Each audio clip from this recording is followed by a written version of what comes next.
Good morning students. So this is Vibha Parekh and today we will be seeing the multiple choice questions of the chapter Chemical Kinetics.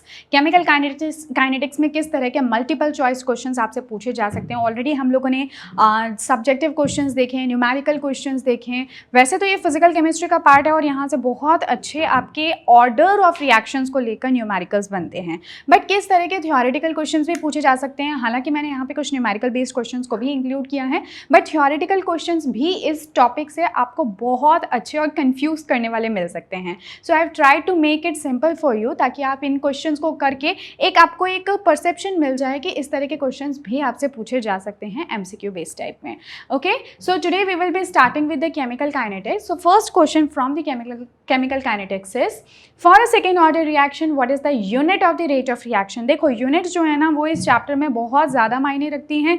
अगर हम rate of reaction की बात करें, order of reactions की बात करें, अगर हम फ्रीक्वेंसी फैक्टर की बात करें, अरहेनियस इक्वेशन में बात करें, एक्टिवेशन एनर्जी के लिए बात करें, या किसी भी इस तरह की चीज़ों के लिए, तो हर जगह पे यूनिट जो है, डायमेंशन जो है, उसके ऊपर आपको ध्यान रखना है. क्योंकि डायमेंशंस ही कई बार आपको गिवन होती हैं, कई बार आपको एक एग्जैक्ट हिंट भी नहीं दिया होता, एग्जैक्ट वैल्यूज़ नहीं दी होती, but this acts like a hint over there. अगर आपको मान लो कोई एक रिएक्शन दिया हुआ है, फर्स्ट ऑर्डर रिएक्शन, और लेट्स से कि वहाँ पे आपको कुछ एक वैल्यू दे रखी है, but you have not been told that this is a first order reaction, तो ऐसे में आप क्या करोगे, जो रेट कांस्टेंट की वैल्यू आपको दी है उसके साथ में जो यूनिट है, आप उसको देख के ये पता करोगे कि वो कौन सी रेट ऑफ रिएक्शन है. उसके बाद में आपको पता है कि आगे कौन कौन से फॉर्मुलेज और किस तरह से यूज़ करके हमें उनको फाइंड आउट करना होता है. ठीक है, तो यूनिट्स बहुत इंपॉर्टेंट है इस चैप्टर में स्पेशली.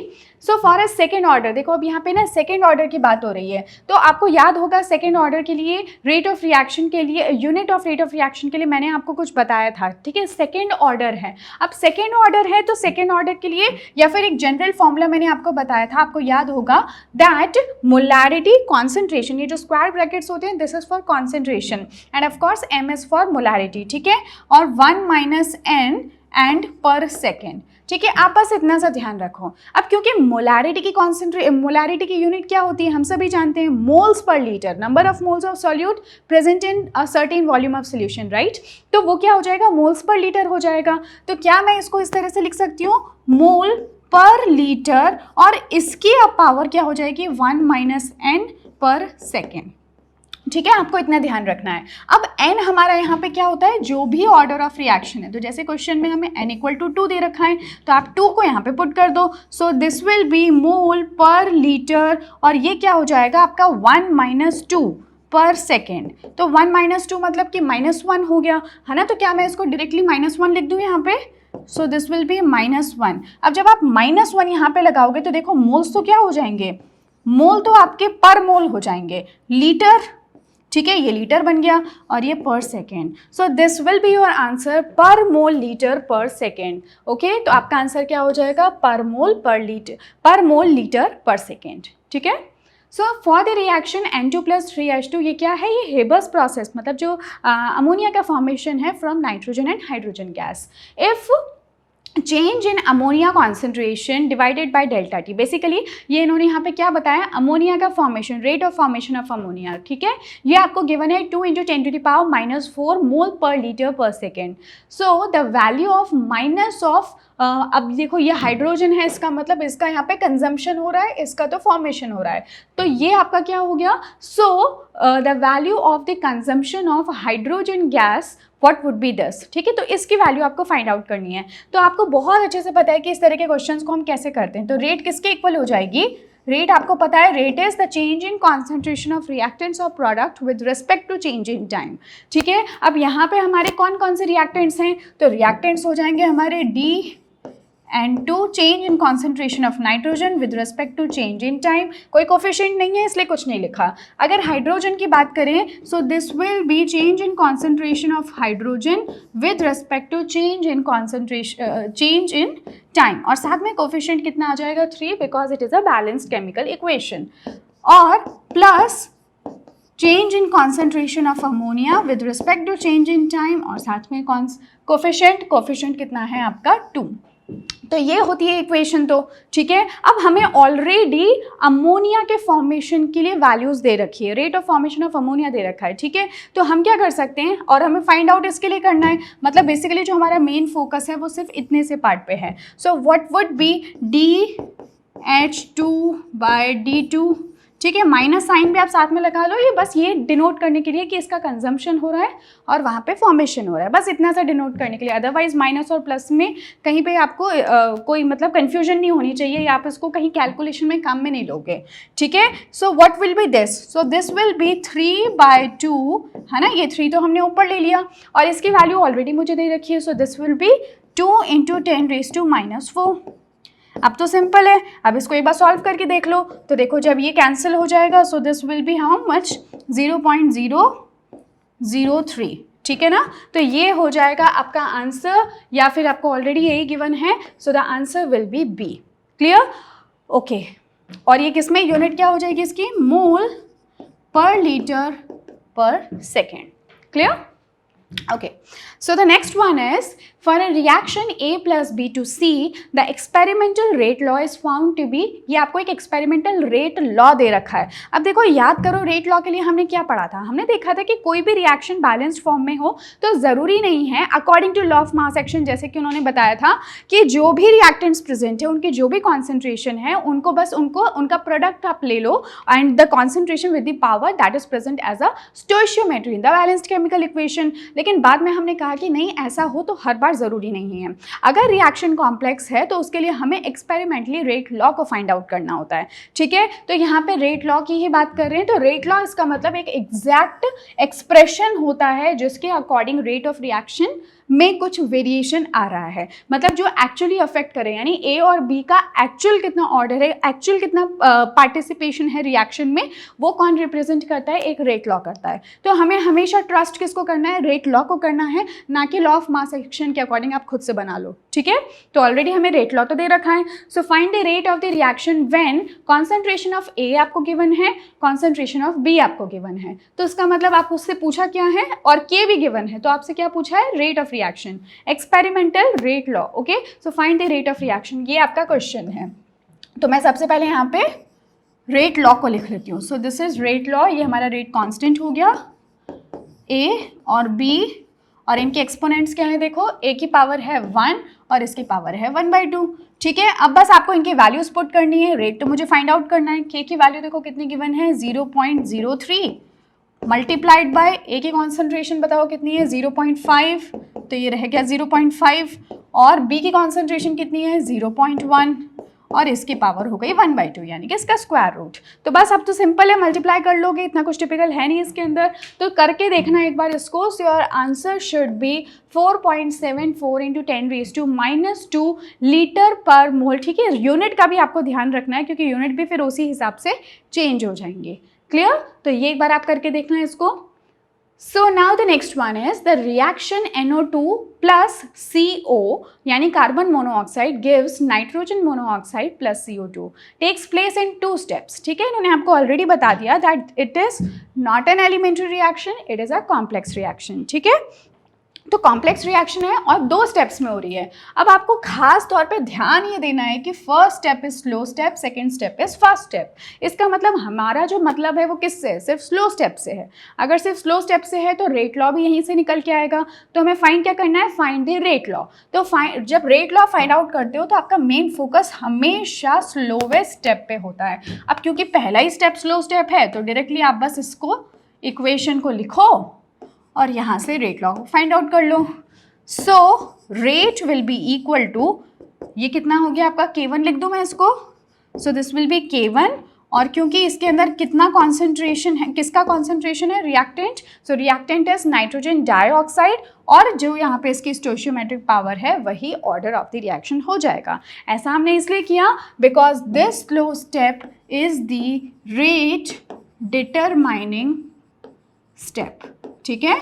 जो रेट डिटरमाइनिंग स्टेप होता है उसमें जो बैलेंस केमिकल इक्वेशन है उसको डायरेक्टली यूज़ किया जा सकता है, उसके कोफिशिएंट्स को डायरेक्टली यूज़ किया जा सकता है as the order of the reactant.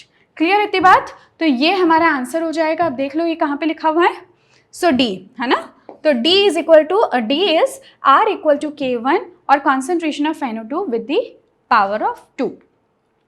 So another question, the rate of a certain hypothetical reaction A plus B plus C gives some product is given by, ठीक है, इसके लिए आपको कुछ इस तरह से रेट लॉ गिवन है, थोड़ा सा अजीब तरीके से लिखा हुआ है बट कोई बात नहीं, कोशिश करते हैं इसको समझने की, ठीक है। तो मैं इसको एक बार लिख कर देख लेती हूँ बिकॉज यहाँ पे पावर्स और ये सब थोड़ी गड़बड़ हो गई हैं। Okay, so this is what, minus of D A by D T equal to, okay, कुछ ऐसा ही कुछ रहा होगा। और यहाँ पे बात किसकी हो रही है, k A to the power 1/2 B to the power, यानी कॉन्सेंट्रेशन ऑफ बी की पावर कितनी है 1/3 और कॉन्सेंट्रेशन ऑफ सी की पावर कितनी है 1/4, ठीक है। थोड़ा सा लिखने में मिस्टेक आई है यहाँ पे बट कोई बात नहीं है, आपको सेंस समझ में आ रहा है कि इसका सेंस क्या है। तो ये रेट आपको दे रखी है, rate is what minus D of D by D T, और ये उसका एक एक्सप्रेशन आपको गिवन है। अब आपसे देखो क्वेश्चन में क्या पूछा है, so find the order of the reaction, हमें ऑर्डर ऑफ रिएक्शन बताना है।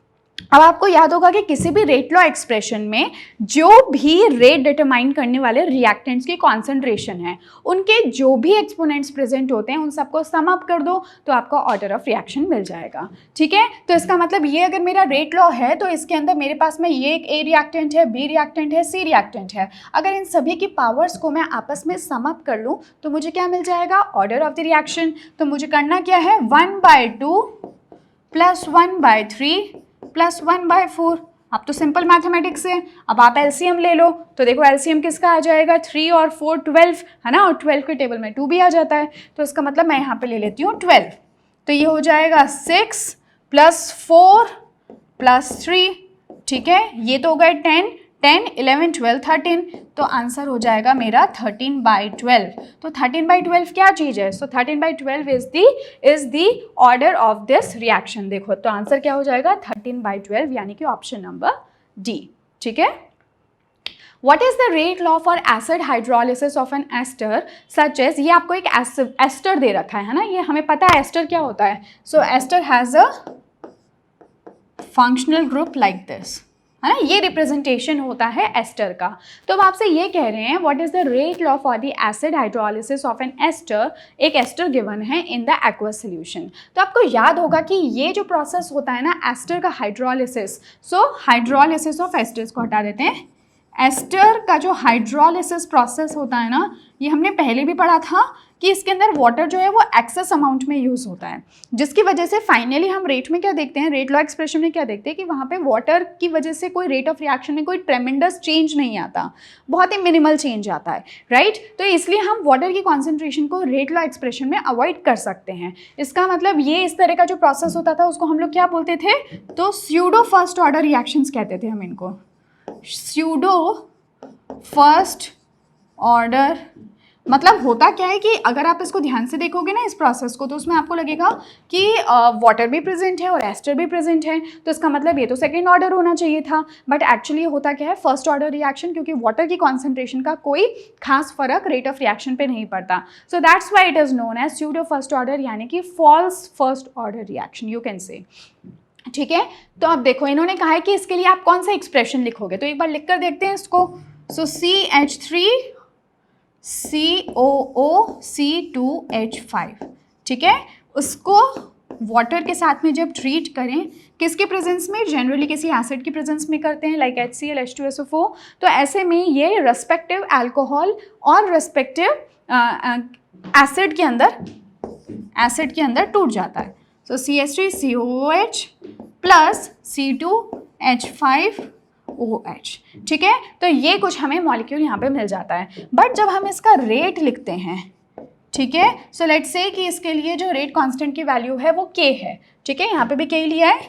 सो एक्चुअली वी एक्सपेक्टेड कि यहाँ पे इसका एक्सप्रेशन कुछ इस तरह से होना चाहिए था, ओके, प्लस और यहाँ पे H2O ऐसा होना चाहिए था, ये हम एक्सपेक्ट कर रहे थे, बट क्योंकि स्यूडो फर्स्ट ऑर्डर रिएक्शन है इस वजह से जो वाटर की कॉन्सेंट्रेशन है ना उसका कोई खास फर्क यहाँ पे नहीं पड़ता। So that's why the rate of reaction will be this one, ठीक है। तो देख लेते हैं अपन आंसर कौन सा है। So this is matching with this one, KCH3CO C2H5 की concentration, clear. For a chemical reaction A to B, it is found that the rate of reaction doubles when the concentration of A is increased 4 times the order of reaction is. क्या बोल रहे हैं देखो, for a chemical reaction A to B, it is found that the rate of reaction, मतलब rate जो है वो double हो जाती है when the concentration of A is increase 4 times. यानी कि हम रेट को कुछ इस तरह से लिख सकते हैं, let's say that rate is let's say R, so it is K A to the power कुछ ऑर्डर है, ठीक है। अब ये क्या कह रहे हैं कि अगर हम A की कॉन्सेंट्रेशन को 4 टाइम्स कर देते हैं, ठीक है, इसका मतलब मैं क्या करूं, अगर मैं A की कॉन्सेंट्रेशन को 4 टाइम्स कर दूं तो ऐसे में जो हमारी रेट है ना वो क्या हो जाती है, डबल। इसका मतलब ये हो जाती है 2R। तो ऐसे में बताओ कि जो आपका ऑर्डर ऑफ रिएक्शन है वो क्या होगा। तो आप चाहे तो इन सबको एक बार अप्लाई करके भी देख लो। देखो अगर आप इसको यहाँ पे 2 रख देते हो, ठीक है, यानी n की वैल्यू अगर मैं 2 रख देती हूँ तो क्या बन जाएगा एक्सप्रेशन, तो ये हो जाएगा A²। अगर यहाँ पे ये 2 रहता है तो ये तो 16 टाइम्स, ये तो बहुत ज़्यादा बढ़ गया है ना, तो इतना तो नहीं बढ़ाना हमें कितना बढ़ाना है, सिर्फ डबल करना है। अगर मैं 1 रखती हूँ तो भी 4 टाइम्स बढ़ जाएगा, अगर मैं हाफ रखती हूँ तब क्या होगा, चलो देखते हैं। तो अगर इसकी जो इक्वेशन मतलब ऑर्डर है वो अगर हाफ होता है तो ऐसे में this will become concentration of A to the power 1/2, ठीक है। और यहाँ पे इसको एक बार करके देखते हैं पहले। अगर मैं इसको कितना कर दूँ, इसको मैं 4 टाइम्स बढ़ा दूँ और पावर अभी भी 1/2 है, तो देखो ऐसे में क्या होगा, K और 4 की पावर अगर 1/2 होगी तो मतलब 2 हो जाएगा और फिर A की पावर 1/2।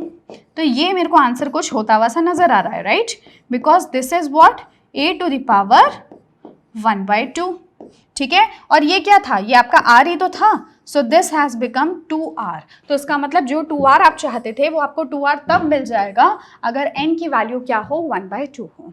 तो ऐसे भी आप इसको करके एक एक की वैल्यूज पुट करके देख सकते हो, ठीक है। Which of the following is not a direct factor affecting the rate of reaction? इनमें से कौन ऐसा है जो रेट ऑफ रिएक्शन को डायरेक्टली अफेक्ट नहीं करता, मतलब बहुत मेजर इफेक्ट उसकी वजह से नहीं आता भी है तो बहुत इनडायरेक्ट वे में आएगा। तो देखो टेम्परेचर का तो बिल्कुल फ़र्क होता है ना, क्योंकि रेट कांस्टेंट जो है वो टेम्परेचर पे डिपेंड करता है और रेट कांस्टेंट की वैल्यू पे रेट डिपेंड करता है। सो टेम्परेचर तो ऑफकोर्स ये गलत है आंसर, मतलब टेम्परेचर इसका आंसर नहीं हो सकता।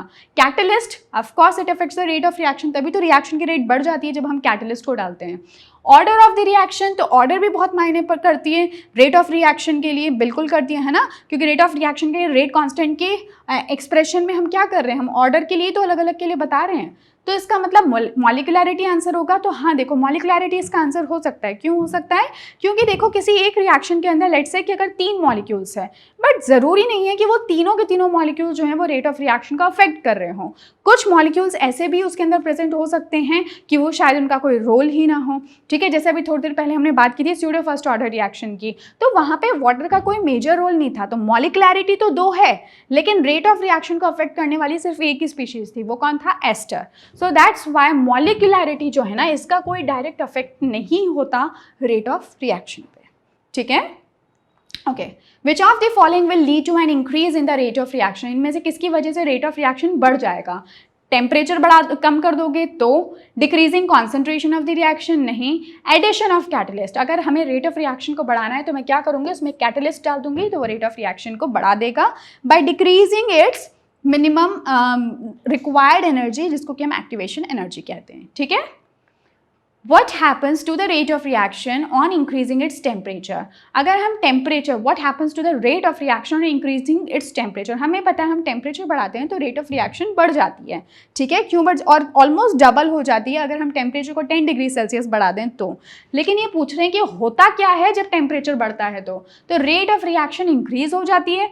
तो यार ये तो बिल्कुल सही बात है, रेट ऑफ रिएक्शन डिक्रीज तो नहीं होती, rate of reaction fluctuates between its maxima and minima, ऐसा भी कुछ नहीं होता, rate of reaction is independent of temperature, तो ये भी गलत है। इसका मतलब आंसर हमारा हो जाएगा कि अगर आप टेम्परेचर बढ़ाओगे तो रेट ऑफ रिएक्शन बढ़ जाएगी। और इवन एक्सपेरिमेंटली ये देखा गया है कि अगर आप 10 डिग्री सेल्सियस तक का टेम्परेचर बढ़ा देते हो तो rate of reaction becomes almost double to triple, ठीक है। तो of course rate of reaction increase with the increase in temperature. Which of the following law states that the rate of chemical reaction is directly proportional to the concentration of the reactant. देखो ये बात जो है ना, ये बोली law of mass section ने थी, लेकिन बाद में देखा गया कि हमेशा रिएक्टेंट की कॉन्सेंट्रेशन रेट ऑफ रिएक्शन को अफेक्ट करें, वो भी with the power of the coefficient in the balanced chemical equation. तो ऐसा नहीं होता, तो ये एक लिमिटेशन है, हालांकि ये गलत है, लेकिन उसके बाद में जो रेट लॉ एक्सप्रेशन आया था that is a better way of expressing the rate of a reaction, ठीक है। What happens to the value of delta G of a reaction when a catalyst is added to it? Catalyst को डालने से delta G पे कोई फर्क नहीं पड़ता। डेल्टा जी सिर्फ आपको ये बताता है कि वो रिएक्शन पॉसिबल, वो स्पॉन्टेनियस है कि नहीं है, वो अपने आप से हो सकती है कि नहीं हो सकती। आप कैटलिस्ट डालो चाहे ना डालो, उससे कोई फर्क नहीं पड़ता। रिएक्शन अगर फिजिबल है तो डेल्टा जी उसके लिए नेगेटिव ही रहेगा और जो वैल्यू है वो उतनी ही रहेगी। तो बेसिकली ये जो है ना, डेल्टा जी का कोई अफेक्ट नहीं करता, ठीक है। रिएक्शन अभी भी वो की वही रहेगी, बस अब रिएक्शन जल्दी अचीव हो जाएगी, प्रोडक्ट जल्दी मिल जाएगा, ठीक है। सो इट इंक्रीजेज नहीं, इट डिक्रीजेज नहीं, इट रिमेन्स अनचेंज, ठीक है। कोई फर्क नहीं आता डेल्टा जी की वैल्यूज पे। The average rate and instantaneous rate of a reaction are equal. Average rate जो होती थी वो एक टाइम इंटरवल में निकाली गई रेट होती थी। इंस्टेंटेनियस होती थी किसी एक इंस्टेंट ऑफ टाइम पे, एक पर्टिकुलर टाइम पे, जैसे कि जस्ट अभी मैं आपको कह दूं कि अभी बताओ रेट ऑफ रिएक्शन क्या है, so that will be instantaneous rate of reaction. But अगर वही रेट ऑफ रिएक्शन अगर एक इंटरवल में निकाली जाए, लेट से 5 मिनट में, 10 मिनट के एक इंटरवल में, तो हम उसको कहते थे एवरेज रेट ऑफ रिएक्शन। याद आया? तो ये कह रहे हैं कि एवरेज रेट ऑफ रिएक्शन और इंस्टेंटेनियस रेट ऑफ रिएक्शन कब इक्वल हो जाएंगी, तो वो तब पॉसिबल है if limit tends to zero. इसका मतलब अगर दोनों के बीच का जो टाइम इंटरवल है उसको वो ऑलमोस्ट इक्वल टू जीरो हो जाए तो वो इंस्टेंटेनियस ही तो बन जाएगा, है ना। तो ऐसा ही कुछ हमारा आंसर होगा। एट द स्टार्ट नहीं, एट द एंड बिल्कुल नहीं, इन द मिडिल बिल्कुल नहीं। So when two rates have a time interval almost equal to zero और अप्रोचिंग टू जीरो, ठीक है। तो ये हमारा आंसर हो जाएगा। So now, which of the following observation is correct about the order of the reaction? Order of reaction के लिए कौन सी बात सही है? Order of a reaction is always a whole number, ये तो ठीक है। The stoichiometric coefficient of the reactant does not affect the order, तो ये थोड़ा सा गलत है, ठीक है। हालांकि हमेशा ऑर्डर जो है वो स्टोइशियोमेट्रिक के इक्वल हो ऐसा तो नहीं होता, है ना, लेकिन उसका कोई इफेक्ट ही नहीं है ऐसा भी नहीं कह सकते हम। Order of the reaction is the sum of the powers to express the rate of reaction to the concentration terms of the reactant. Order can only be assessed experimentally. ठीक है, तो इनमें से which of the following observation is incorrect? तो incorrect इनमें से कौन सा है? ये हमारा incorrect है। ऐसा क्यों? क्योंकि order of reaction whole number तो हो सकता है, पर इसके साथ साथ ये fractional भी हो सकता है, ठीक है ना। ये इवन नेगेटिव जीरो भी हो सकता है और इवन आप देखोगे तो इंटीजर वैल्यू भी हो सकती है, ठीक है। तो ये बात तो सही है कि होल नंबर होता है, लेकिन होल नंबर के साथ साथ में ये और भी वैल्यूज रख सकता है। So that's why this is not perfectly wrong. वो स्टेटमेंट सही है लेकिन थोड़ा सा गलत है क्योंकि ऑलवेज लिख दिया ना, ऑलवेज लिख दिया इसलिए गलत हो गया, बाकी तो गलत नहीं था। In the Haber's process for the manufacture of ammonia, the following catalyst is used. तो यार ये तो हम लोग कितनी बार पढ़ चुके हैं, मेटलर्जी में भी पढ़ा था और भी पता नहीं कितनी जगहों पे हम लोगों ने देख लिया। जब हम नाइट्रोजन फैमिली को डिस्कस कर रहे थे तब भी हमने इसके बारे में पढ़ा था। हेबर्स प्रोसेस के अंदर जो कैटलिस्ट यूज होता है वो कौन सा है? So that is basically iron, है ना, और साथ में हम मॉलिब्डेनम को एज अ प्रमोटर वहाँ पे यूज करते हैं। तो देख लो बस यही आंसर होगा, platinized, okay, iron with molybdenum as a promoter will be the answer. A catalyst alters which of the following in a chemical reaction? एक केमिकल रिएक्शन में कैटलिस्ट क्या करता है? तो कैटलिस्ट मैंने आपको अभी थोड़ी देर पहले बताया, it actually change, it minimise, वो क्या करता है, जो एक्टिवेशन एनर्जी जो बैरियर था उस बैरियर को नीचे लेकर आ जाता है। जैसे कि अगर वो जिसको दिखाना हो आपको डायग्रामेटिकली, ठीक है, तो ये क्या करेंगे, जैसे ये पोटेंशियल एनर्जी है हमारी और ये रिएक्शन कोऑर्डिनेट है, यानी कि रिएक्शन बढ़ रहा है, ये इसको शो कर रहा है। तो लेट्स से कि अगर कोई नॉर्मली रिएक्शन इस तरह से हो रही थी तो अब वो कैटलिस्ट के प्रेजेंस में क्या हो जाएगा? So in the presence of catalyst, अब जो ये एक एनर्जी बैरियर था जो इतना ऊंचा था, अब वो इतने से में ही लेटर से अचीव हो जाएगा। मतलब कुछ भी चेंज नहीं हुआ, उसने बस क्या किया कि ये जो बैरियर है ना इसकी एनर्जी को कम कर दिया। पहले एनर्जी इतनी थी, अब इस एनर्जी को कम कर दिया, जिसकी वजह से ज़्यादा नंबर ऑफ मॉलिक्यूल्स अब इस बैरियर को क्रॉस कर पाएंगे, है ना। स्पीड ब्रेकर जितना छोटा होगा उतना ईजी होता है ना हमारे लिए उसको क्रॉस कर पाना। सो this is the same case. अगर एनर्जी बैरियर ज़्यादा बड़ा होगा तो क्रॉस करने में ज़्यादा दिक्कत होगी, अगर छोटा हो जाएगा तो ज़्यादा नंबर ऑफ मॉलिक्यूल्स उसको क्रॉस कर पाएंगे। ठीक है, तो इसका मतलब आंसर क्या हो जाएगा? Activation energy. Okay, so the next one is when the concentration of the reactant molecule is increased, ठीक है, क्या कर रहे हो आप? रिएक्टेंट की कॉन्सेंट्रेशन को बढ़ा रहे हो, the rate of reaction increases. सही बात है।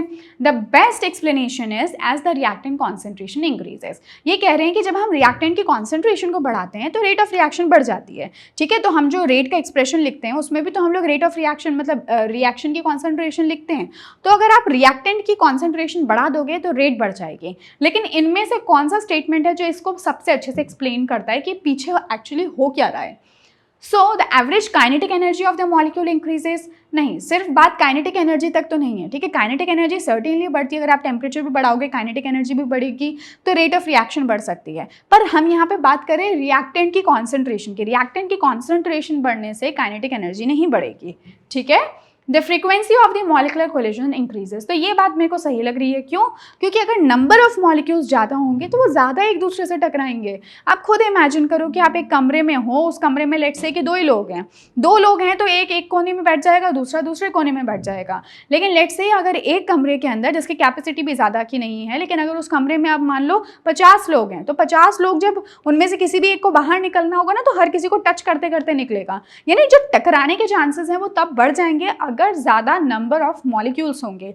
यानी कि सिंपली कह दो, कॉन्सेंट्रेशन अगर रिएक्टेंट्स का बढ़ जाएगा तो जो कोलिजन्स हैं, मॉलिकुलर कोलिजन्स हैं, वो भी बढ़ जाएंगे। फिर है द रेट कांस्टेंट इंक्रीजेस। तो रेट कांस्टेंट पे भी इसका कोई फर्क नहीं होता। रेट कांस्टेंट को क्या मतलब है? वो तो कांस्टेंट है। ठीक है, एक्टिवेशन एनर्जी किसी रिएक्शन की होती है, उसको कोई मतलब नहीं है कि उसको कितने रिएक्टेंट्स दिए गए हैं।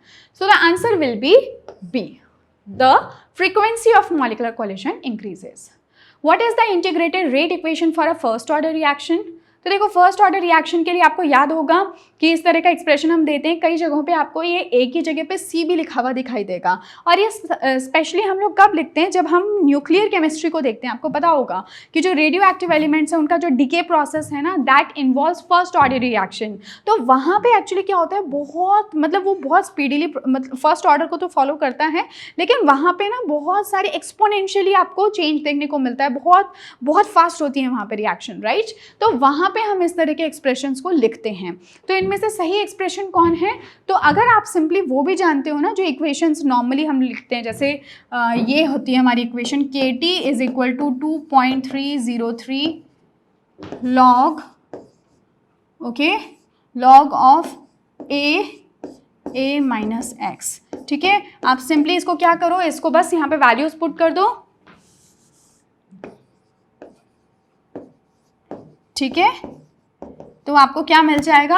आपको आपका आंसर मिल जाएगा। यहाँ पे A की जगह आप A रख दो, A0 रख दो, और A माइनस एक्स की जगह पे आप A रख दो। ठीक है, तो भी आप इसको क्या है, जब एंटी लॉग के फॉर्म में लेकर आओगे इसी इक्वेशन को, तो आपको आपका आंसर मिल जाएगा। तो ठीक है, तो इसमें से हमारा कौन सा आंसर होगा? So basically A0 e to the power minus KT। तो ये भी गलत है, ये भी गलत है। So the answer will be this one. ठीक है, कैसे? चलो जैसे एक बार वापस लिख लेते हैं। So this was the equation, right. वो मैंने आर गलती से लिख दिया था। So this should be 2.303 log of A minus x. अब जैसे कि मैंने आपसे कहा, A को हटा लो, A माइनस एक्स को हटा लो, तो ये क्या बन जाएगा? A कॉन्सेंट्रेशन ऑफ A, और ये क्या बन जाएगा? Sorry, A upon A minus x. So this will be A0 by A। ठीक है, ये हो गया। अब मान लो कि अगर मैं नहीं चाहती कि इसको ln के फॉर्म में, मैं इसको ln के फॉर्म में लिखना चाहती हूँ, तो मेरे को 2.303 यहाँ से हटाना पड़ेगा। सो this will simply become what? तो ये क्या हो जाएगा? ln A0 बाय A, ऐसे भी लिख सकते हैं इसको। सही बात है। अब देखो क्या है कि अगर ln इधर चला जाए तो एक्सपोनेंट आ जाएगा, या तो फिर आप उसको क्या लिख सकते हो? e to the power, ln है ना, तो ln अगर आप इस तरफ लेकर आओगे तो ये e to the power minus KT बन जाएगा, and this will be A0 by A। सही है बात? So this will be what now? So this will be A0 is equal to (a) minus of kT। ठीक है, तो ये हमारा एक्सप्रेशन आ जाएगा जो कि आप देख सकते हो यहाँ पे लिखा हुआ है। Clear? Okay, so for a certain reaction the value of Arrhenius factor and the activation energy are। ठीक है, आपको Arrhenius factor और activation energy, सबसे पहली बात हम लोग यहाँ पे क्या लिख लेते हैं, जो इक्वेशन है Arrhenius की, (a)e⁻⁻RT। ठीक है, यही होती है। अब भैया आपसे ये कह रहे हैं कि इन्होंने आपको A की वैल्यू दे रखी है और A की वैल्यू कितनी है, तो चलो साथ का साथ रखते भी चाहते हैं। A की वैल्यू Arrhenius फैक्टर है ना, Arrhenius फैक्टर इज 4 × 10⁻13। ये तो हो गया Arrhenius factor. And 98.6 kilo joule per mole, ये क्या चीज़ दे रखी है आपको, so this is activation energy. So this is e⁻98.6 kilo joule per mole eight 303 kelvin. सो यहाँ पे आप R की वैल्यू रख दो 8.314 और ये मैंने रख दिया 303। ठीक है, सो कैलकुलेट द रेट कांस्टेंट। तो सिंपली आपको यहाँ पे क्या करना है, K की वैल्यू निकालनी है। तो सिंपल आपको कैलकुलेशन करनी है, इसको आप एक बार करके देख लेना, आपका आंसर 4.07 × 10⁻³ 4 आना चाहिए। R की वैल्यू गैस कांस्टेंट है, कांस्टेंट वैल्यू है, वो भी यहाँ पे आप पुट कर लो। ठीक है, इवन आपको R की वैल्यू दे भी रखी है। So this is 8.314। So which statement is false, इनमें से गलत क्या है। If a reaction is thermodynamically spontaneous it may occur rapidly. If a reaction is thermodynamically spontaneous, देखो स्पॉन्टेनिटी का मतलब होता है कि रिएक्शन फिजिबल है, यानी कि रिएक्शन हो जाएगा, पर क्विकली हो जाएगा या होने में 10 साल लग जाएंगे, ये कोई नहीं बता सकता है ना। डेल्टा जी आपको सिर्फ इतना बताता है दैट रिएक्शन इज स्पॉन्टेनियस। अब वो कितनी देर में होगी उसका कोई आइडिया आपको नहीं मिलता, तो पहला तो गलत है। Okay, so if a reaction is thermodynamically spontaneous it may occur slowly. Activation energy is a kinetic quantity rather than a thermodynamic quantity. Activation energy एक काइनेटिक क्वांटिटी है। Okay, so if a reaction is thermodynamically spontaneous it must have a low activation energy. If a reaction is thermodynamically spontaneous, देखो ऐसा कुछ भी नहीं है कि अगर कोई रिएक्शन थर्मोडायनेमिकली स्पॉन्टेनियस है मतलब कि वो रिएक्शन हो रही है तो एक्टिवेशन एनर्जी कम ही होगी, नहीं, ऐसा बिल्कुल भी ज़रूरी नहीं है। देखो हो सकता है कि जो मॉलिक्यूल्स हैं उनके पास में इतनी एनर्जी सिस्टम से हम उनको दे रहे हों, रिएक्शन स्पॉन्टेनियस है इसका मतलब रिएक्शन हो जाएगी, पर हो सकता है कि वो रिएक्शन जो है वो एक एंडोथर्मिक रिएक्शन है, तो हमें उसके अंदर कुछ एनर्जी देनी पड़े तभी जाके वो रिएक्शन हो। ठीक है, ये सब पॉसिबिलिटी रहती है। ठीक है, so we can say that this is wrong. बाकी चीज़ें सही हो भी सकती हैं, देखो परफेक्टली करेक्ट तो इनमें से एक भी स्टेटमेंट नहीं है, पर जो बाकी जो चीज़ें हैं ना वो फिर भी एक बार के लिए हो सकती है। जैसे कि फर्स्ट था if a reaction is thermodynamically spontaneous it may occur rapidly. ठीक है, मे वर्ड लगा दिया इसलिए ये सही हो गया, क्योंकि अगर एक रिएक्शन स्पॉन्टेनियस हो तो हो सकता है कि वो एकदम से हो जाए, हो सकता है कि वो धीरे धीरे हो। ठीक है, तो इसलिए ज़्यादा करेक्ट ज़्यादा इनकरेक्ट अगर हमें देखना हो तो this will be the answer. ठीक है, What is the formula to calculate the time taken for the completion of a zero order reaction? Zero order reaction के completion के लिए यानी 100% completion के लिए कितना टाइम लगता है? तो देखो 50% के लिए तो हमें पता है ना, 50% यानी कि T हाफ यानी कि 50% completion, तो वो तो कितना होता है A/2K होता है, यही होता है, सही है। अब 50% होने के लिए अगर इतना टाइम लग रहा है तो T 100% के लिए अगर मुझे निकालना हो तो इसका डबल हो जाएगा ना, है ना, उतने में वो कंप्लीट हो जाएगा। सो दिस विल बी A/K। ठीक है, तो आंसर मेरा क्या हो जाएगा A0/K। ठीक है, A को ही आप A0 लिख सकते हो, एक ही बात है। A का मतलब होता है initial concentration. Fine, for a pseudo first order reaction what is the unit of rate of reaction. क्योंकि ये फर्स्ट ऑर्डर रिएक्शन है इसलिए जो फर्स्ट ऑर्डर रिएक्शन की यूनिट होती है वही इसकी भी यूनिट होगी, तो यूनिट क्या हो जाएगी पर सेकेंड। अगेन कैसे निकालोगे, वही जो मैंने आपको मेथड बताया था 1 - n पर सेकेंड। अब फर्स्ट ऑर्डर रिएक्शन है तो मोल पर लीटर 1 - 1 पर सेकेंड हो जाएगा, 1 - 1 मतलब 0 हो गया। सो दिस विल बी मोल पर लीटर की पावर 0 पर सेकेंड, तो सिंपली हम क्या बोल सकते हैं पर सेकेंड। ठीक है, तो पर सेकेंड इसका आंसर होगा। विच of the following reaction is an example of a pseudo first order reaction. ठीक है, तो H2 + Br2 2HBr ये इसका एग्जाम्पल है, CH3CHO से CH4CO ये इसका एग्जाम्पल है, C12 ऑब्वियसली ये वाला है ना, मतलब जो आपका स्टार्च है उसको जब अपन हाइड्रोलिसिस करते हैं तो क्या मिलता है हमें, ग्लूकोज और फ्रक्टोज मिल जाता है, ठीक है। So this is the answer, okay. So the rate law for the inversion of cane sugar is R equal to K C12H22O11, ठीक है, ये हमारा शुगर है।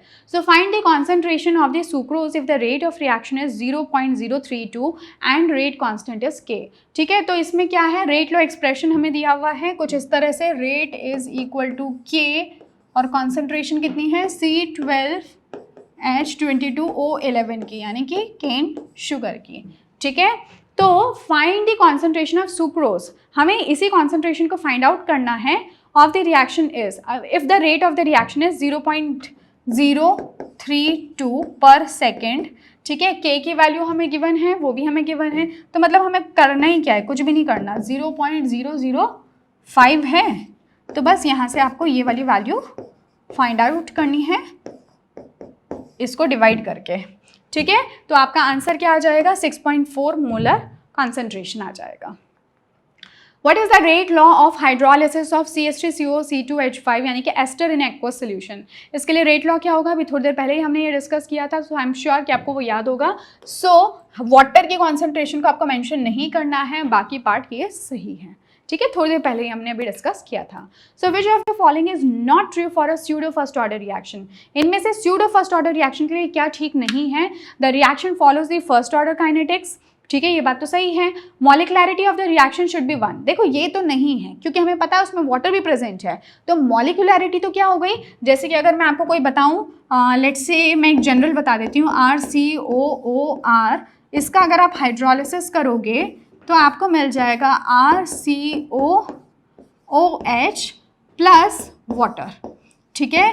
तो अगर मान लेते हैं कि यहाँ पे हमारा R कौन है, लेट्स से कौन है, CH3, ठीक है। तो ऐसे में आप क्या देखते हो ना कि जब आप इसका हाइड्रोलिसिस करते हो और इसका जब रेट लॉ एक्सप्रेशन लिखते हो, तो जो रेट लॉ एक्सप्रेशन है उसमें वाटर के ऊपर कोई डिपेंडेंसी नहीं होती, सो this will B RCOOR, that's it, ठीक है। तो यही हमारा आंसर हो जाएगा। सो अब क्योंकि मॉलिकुलैरिटी यहाँ पे किसकी वजह से, एक मॉलिक्यूल ये है, दूसरा मॉलिक्यूल ये है, बट ऑर्डर ऑफ रिएक्शन में जब रेट लॉ एक्सप्रेशन आप लिखोगे तो उसमें वाटर को मेंशन नहीं करोगे, क्लियर। तो मॉलिकुलैरिटी वाला जो पॉइंट है ना, ये तो गलत है, इसलिए यही हमारा आंसर होगा। फिर है the reactants such as water are present in excess, बिल्कुल सही बात है। Unit of the rate constant per second है, ये भी सही बात है, ठीक है। फिर है which of the following is not similar between a first order and first order and pseudo first order, दोनों में कौन सी बात सही नहीं है। So again the answer will be the molecularity is one in both, the molecularity is one in both the reaction is not similar, ठीक है। तो यही बात, सिमिलर इनके अंदर नहीं है, एक की मॉलिकुलैरिटी 1 है, दूसरे की मॉलिकुलैरिटी 2 है, हालांकि ऑर्डर ऑफ रिएक्शन दोनों का एक ही है, ठीक है। So which of the following is not an example of a pseudo first order reaction, बहुत सारे क्वेश्चन हो गए स्यूडो फर्स्ट ऑर्डर पे। तो अगर आप इन देखो तो पहले में आप एस्टर का सोडियम हाइड्रोक्साइड के साथ करा रहे हो रिएक्शन, तो आपको ये मिल रहा है, ठीक है, हालांकि ये गलत है, ये रिएक्शन ही गलत है। दूसरे में आप क्या देख रहे हो, दूसरा तो बिल्कुल ठीक है। तीसरे में आप क्या देख रहे हो, ये भी बिल्कुल एस्टर का हाइड्रोलिसिस है, और ये भी आपका ग्लूकोज का शुगर का हाइड्रोलिसिस है। So the answer will be, this will be wrong. Which of the following is the correct expression for the temperature coefficient, देखो टेम्परेचर कोफिशिएंट जिसको कि म्यू से भी डिनोट करते हैं, so this is basically what, KT+10 by KT, ठीक है, ये होता है T+10 यानी कि rate constant when the temperature is T+10, और इसकी जो वैल्यू होती है ना वो ऑलमोस्ट कितनी होती है, 2 2 3 होती है, 2 भी हो सकती है, 3 भी हो सकती है, ठीक है। तो ये एक्सप्रेशन कौन बता रहा है, तो देखो 20 30 40 तो नहीं होता, इसका मतलब answer will be this one, ठीक है। What happens to the peak of the curve in the Maxwell-Boltzmann distribution graph if the temperature increases? Temperature बढ़ाने पर होता क्या है बोल्ट्जमैन डिस्ट्रीब्यूशन लॉ में अगर अपन देखें तो, सो बेसिकली वहाँ पे क्या होगा कि ये होती है आपकी एनर्जी, यहाँ पे पोटेंशियल एनर्जी लिख लो इसको, और ये होते हैं आपके नंबर, यहाँ पे आप लिखोगे नंबर ऑफ मॉलिक्यूल्स और यहाँ पे आप लिखते हो पोटेंशियल एनर्जी। कुछ इस तरह का कर्व होता है। तो नॉर्मली तो अगर हम लोग देखें तो मान लेते हैं अगर इस तरह का कुछ हमें कर्व मिल रहा है, तो जब हम temperature, let's say this is at temperature T, तो जब हम टेम्परेचर बढ़ा देते हैं ना, so this graph will become something like this.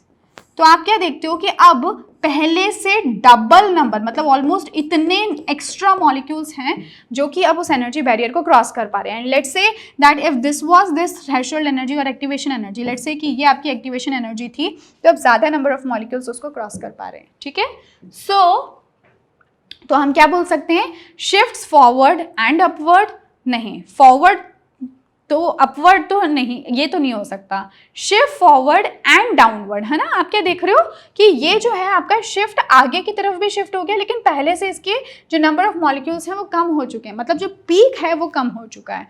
So this should be the answer. Shifts backward, backward वाले तो बिल्कुल ही गलत है ना, पीछे थोड़ी मूव किया, आगे की तरफ ही मूव कर रहा है ना। ठीक है, फिर विच of the following is correct Arrhenius equation. तो ये हमें पता ही अरहेनियस इक्वेशन होती है K equal to A e to the power minus of EA by RT। ठीक है, तो देख लो इनमें से कौन सी है। सो fourth one.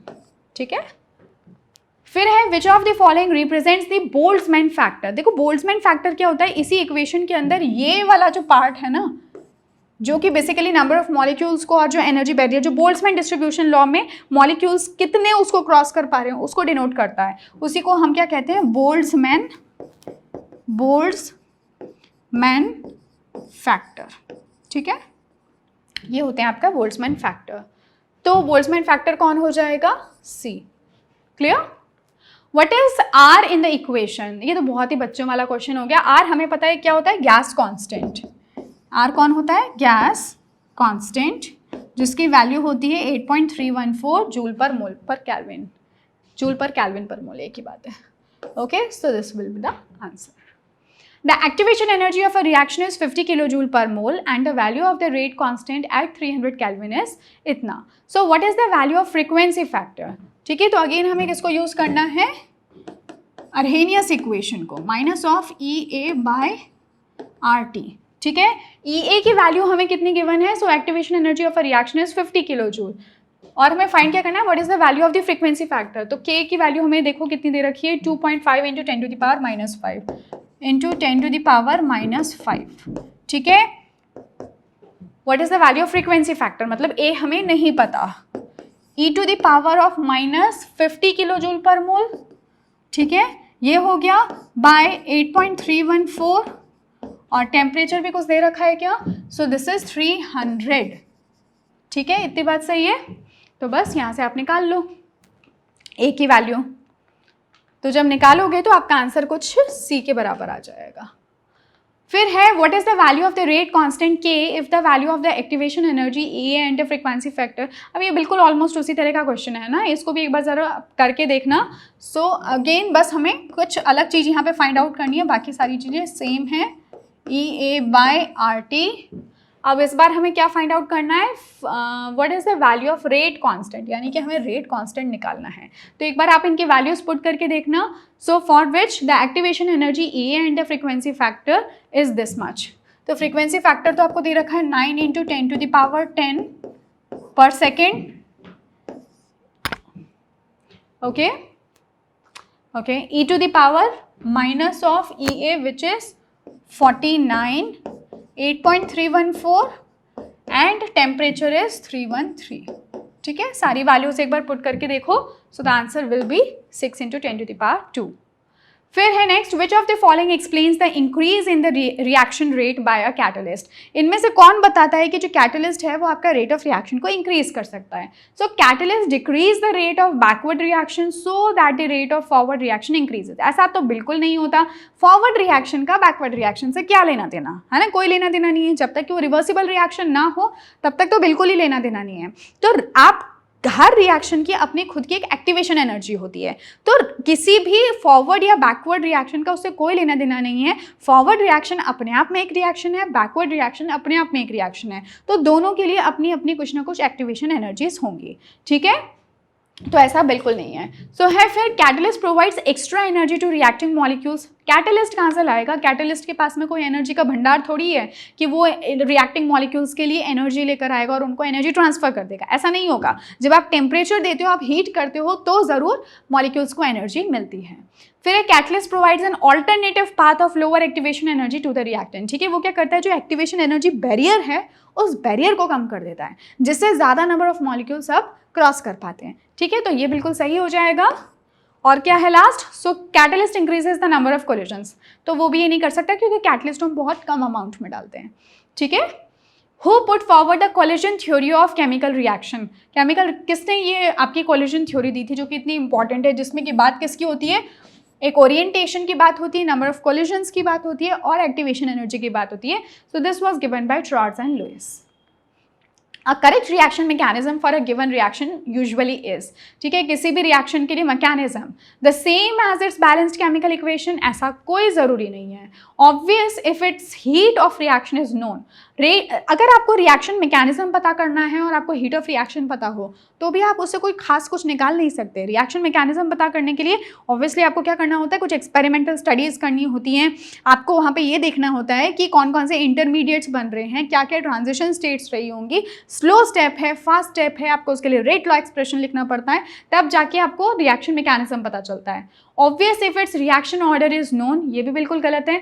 Sometimes difficult to prove, ये ज़रूर आपका सही हो सकता है क्योंकि कई बार इवन आपको बहुत सारी इंफॉर्मेशन हो तो भी आप ये नहीं पता कर सकते कि उसका मैकेनिज्म क्या है। तो जैसे कि मैंने आपसे कहा कि आपको एक्सपेरिमेंटल स्टडीज़ करनी पड़ती हैं, आप बिल्कुल थ्योरेटिकली देखकर ये नहीं कह सकते कि रिएक्शन जो है ये वन स्टेप रिएक्शन। जैसे कि सिंपली अगर मैं वाटर की बात करूँ तो वाटर का जो फॉर्मेशन प्रोसेस है ना वो बहुत डिफिकल्ट है। अगर आप देखो हाइड्रोजन ऑक्सीजन मिलकर वाटर बनाते हैं, राइट, लेकिन ये प्रोसेस इतना सिंपल नहीं है। तो जब तक आप एक्सपेरिमेंट नहीं करोगे आप ये नहीं बता सकते कि इस प्रोसेस को करने के लिए आपको कितनी एनर्जी, कितना आपको टेम्परेचर, कितना प्रेशर प्रोवाइड करना पड़ेगा, किस तरह का सिस्टम रखना पड़ेगा, स्पार्क देने की जरूरत होगी कि नहीं होगी, ये एक वन स्टेप रिएक्शन होगा कि सिंगल स्टेप रिएक्शन होगा कि मल्टीपल स्टेप रिएक्शन होगा।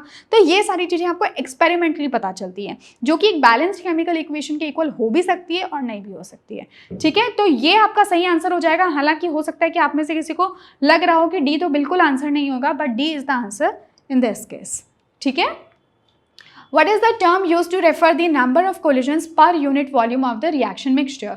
तो आप याद करो उसको हम कहते थे collision frequency, ठीक है। पर यूनिट वॉल्यूम में कुछ पर सेकंड कितने मॉलिक्यूल्स एक दूसरे के साथ में आके कोलाइड करते हैं। जितना ज़्यादा collision frequency होता है उतने ज़्यादा चांसेस हैं कि वहाँ पे रेट ऑफ रिएक्शन इंक्रीज होगी, क्योंकि इतने सारे collisions में से जो प्रॉपरली ओरिएंटेड collisions हैं उनका भी तो नंबर बढ़ जाएगा, तो ऐसे में रेट ऑफ रिएक्शन के बढ़ने के चांसेस भी बढ़ जाते हैं, ठीक है। But here the answer will B collision frequency.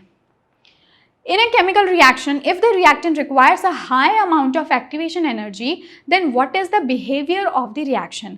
अगर किसी रिएक्शन के लिए अगर एक्टिवेशन एनर्जी बैरियर बहुत ऊंचा है तो ऐसे में वो रिएक्शन कैसी होगी? तो वो रिएक्शन होनी मुश्किल होगी, बहुत धीरे होगी, है ना।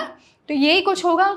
So the reaction will be fast. Fast तो हो ही नहीं सकती क्योंकि बहुत कम मॉलिक्यूल्स ऐसे हैं जो कि उस बैरियर को क्रॉस कर पाएंगे। स्लो हो जाएगी।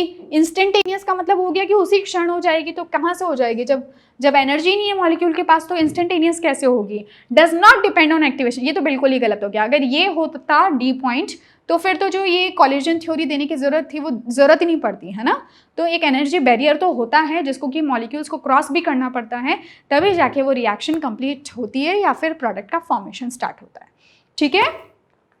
तो ये थे हमारे कुछ questions from the chapter chemical kinetics. I hope आपको कॉन्सेप्ट्स अगर समझ में आए थे, अगर आपको फॉर्मूलाज पता हैं तो आप केमिकल काइनेटिक्स को बहुत सिंपली कर सकते हैं। इतना डिफिकल्ट कुछ भी नहीं है, बस थोड़ा सा कॉमन सेंस और थोड़ी सी प्रैक्टिस की ज़रूरत होती है। So I have tried to make it simple for you. So with this, I would like to end this session. Thank you so much. Take care of yourself and I will see you in my next class.